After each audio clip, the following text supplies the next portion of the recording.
السماء هو الذي يصبركم في الأرحام كيف يشاء لا إله إلا هو العزيز الحكيم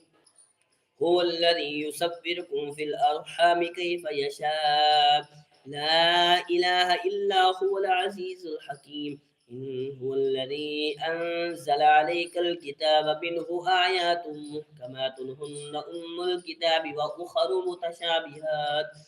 فأما الذين في قلوبهم زيغ فيتبعون ما تشابه منه ابتغاء الفتنة وابتغاء تأويله وما يعلم تأويله إلا الله والراسخون في العلم يقولون آمنا به كل من عند ربنا وما يذكر إلا أولو الألباب ربنا لا تزغ قلوبنا بعد إذ هديتنا وهب لنا من لدنك رحمة إنك أنت الوهاب ربنا إنك جامع الناس ليوم لا ريب فيه إن الله لا يخلف الميعاد إن الذين كفروا لا تغني عنهم أموالهم ولا أولادهم من الله شيئا وأولئك هم وقود النار كدأب آل فرعون والذين من قبلهم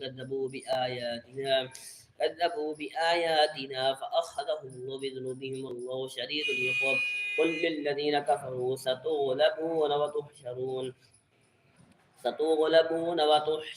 إلى جهنم وبئس المهاد قد كان لكم آية في فئتين التقتا فئة تقاتل في سبيل الله وأخرى كافرة يرونهم مثليهم رأي العين والله يؤيد بنصره من يشاء إن في ذلك لعبرة لأولي الأبصار زين للناس حب الشهوات من النساء والبنين والقناطير المقنطرة من الذهب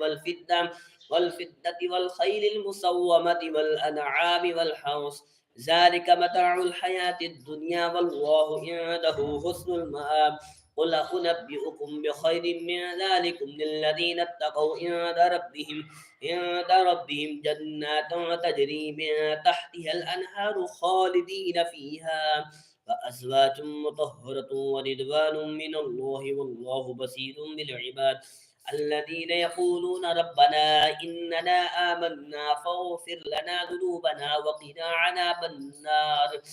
الصابرين والصادقين والقانتين والمنفقين والمستغفرين بالأسحار شهد الله أنه لا إله إلا هو والملائكة وأولو العلم قائما بالقسط لا إله إلا هو العزيز الحكيم إن الدين عند الله الإسلام وما اختلف الذين أوتوا الكتاب إلا من بعد ما جاءهم العلم بغيا بينهم ومن يكفر بآيات الله فإن الله سريع الحساب فإن حاجوك فقل أسلمت وجهي لله ومن اتبعني وقل للذين أوتوا الكتاب والأميين أأسلمتم فإن أسلموا فقد اهتدوا وإن تولوا فإنما عليك البلاغ والله بصير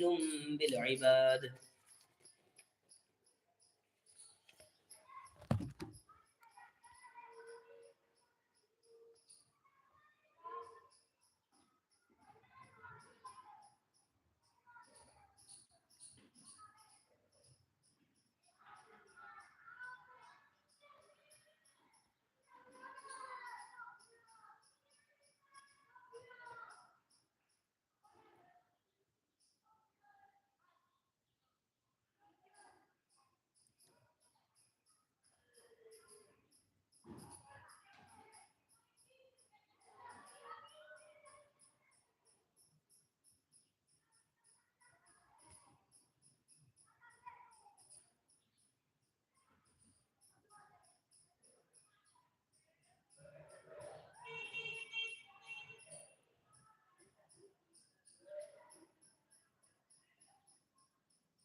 اللهم صل على سيدنا